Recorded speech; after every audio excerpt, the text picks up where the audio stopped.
Shalom, roi et reine du royaume de Dieu, merci de me recevoir encore dans vos maisons, dans le confort de vos maisons. Nous sommes encore ici au rendez-vous du caviar spirituel de Rich Ministries. Aujourd'hui, nous allons parler du thème le plus important de la terre, le salut. Et nous allons nous poser une question. Es-tu qualifié pour suivre Jésus? Bien-aimés, nous allons pour cela lire un passage, Luc chapitre 9, versets 57 à 62, et de là nous allons tirer notre message. Je lis. Pendant qu'ils étaient en chemin, un homme lui dit, « Seigneur, je te suivrai partout où tu iras. » Jésus lui répondit, « Les renards ont des tanières et les oiseaux du ciel ont des nids, mais le Fils de l'homme n'a pas où reposer sa tête. » Il dit à un autre, « Suis-moi. » Et il répondit, « Seigneur, permets-moi d'aller d'abord ensevelir mon Père. » Mais Jésus lui dit, « Laisse les morts ensevelir leurs morts. Et toi, va annoncer le royaume de Dieu. » Un autre dit, « Je te suivrai, Seigneur, mais permets-moi d'aller d'abord prendre congé de ceux de ma maison. » Jésus lui répondit, « Quiconque met la main à la charrue et regarde en arrière n'est pas propre au royaume de Dieu. » Bien-aimés, voici ce passage d'où nous allons tirer le message de ce jour. Et je peux le diviser en 3 parties. Mais en réalité, il sera condensé en 2 parties. Parce que les versets 57 à 58, c'est le premier cas de quelqu'un qui volontairement, librement vient approcher Jésus pour dire « Je veux te suivre ». Le verset 59 à 60, c'est Jésus qui appelle quelqu'un et lui dit « Suis-moi ». Et le verset 61 à 62, c'est quelqu'un d'autre qui vient dire à Jésus « Je veux te suivre ». Alors, je vais condenser les 2 premières, la première et la dernière interpellation qui correspondent à un seul phénomène quand quelqu'un décide de s'inviter dans le ministère de Jésus, quand quelqu'un n'est pas appelé par Jésus, mais il s'appelle lui-même au ministère. Quelqu'un décide librement de suivre Jésus. Quelle est la réaction de Jésus vis-à-vis de ces 2 interpellations volontaires de ces 2 hommes qui sont décrits dans la Bible ici? Et la deuxième partie, c'est quand Jésus même appelle, on va voir quelle est la réaction. Alors, les 2 premiers cas, le verset 57 à 58 et le verset 61 à 62. Pendant qu'ils étaient en chemin, un homme lui dit, « Seigneur, je te suivrai où tu iras. » Jésus lui répondit, « Les renards ont des tanières et les oiseaux du ciel ont des nids, mais le Fils de l'homme n'a pas où reposer sa tête. » Jésus donne ici la profondeur de l'engagement dans le ministère. La personne était bien disposée. La personne dit vouloir suivre Jésus, mais la personne n'avait pas mesuré toutes les conséquences, tout ce que ça coûte, le prix à payer. La personne ne connaissait pas l'intimité de Jésus. Jésus révèle ici son intimité.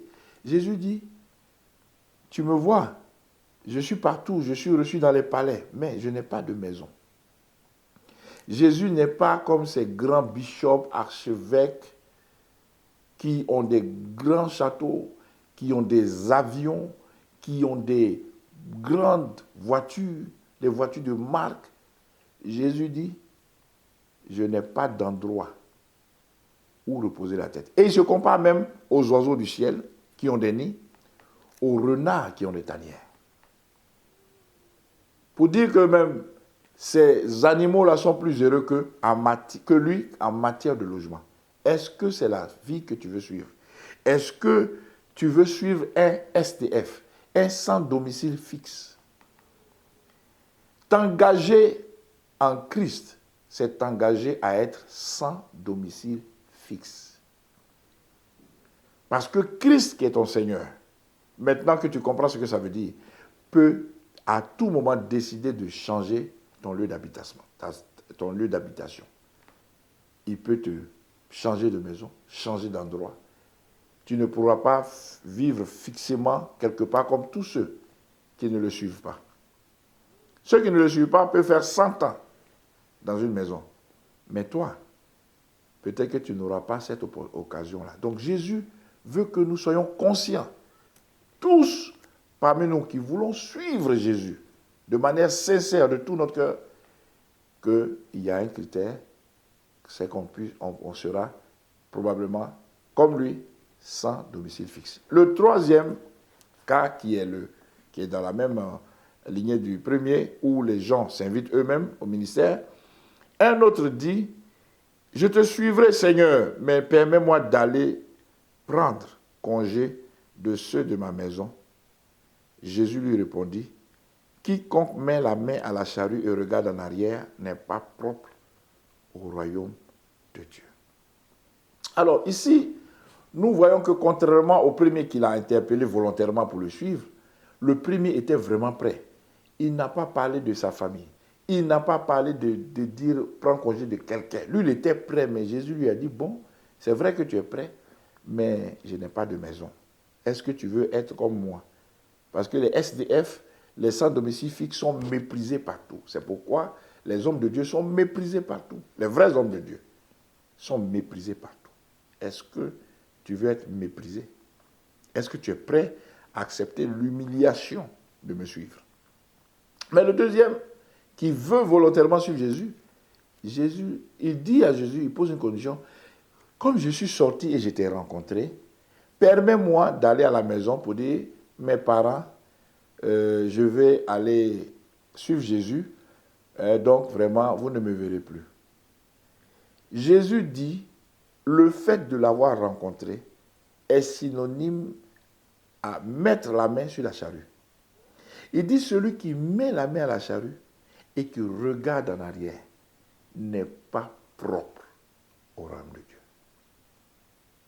Alors, bien-aimés, le service de Dieu, ce n'est pas un jeu. Jésus dit que si tu l'aimes, tu aimes ta famille plus que lui, tu ne peux pas le servir. Tu ne peux pas le servir. Donc, c'est un travail de sacrifice. C'est pour cela que quand une jeune fille veut marier un homme de Dieu, elle doit être préparée à ne pas toujours le voir à la maison, parce que si Jésus lui dit, va prier pour telle famille, va prier pour telle famille, va prier pour tel monsieur, va prier pour telle dame, etc., etc., elle ne va pas le voir à la maison aussi régulièrement qu'un mari normal. Donc, c'est un sacrifice à ce niveau. Jésus met là-bas, il montre le chemin. Si tu me suis, ta vie de famille ne sera pas exactement comme la vie de famille des autres. Est-ce que tu es prêt?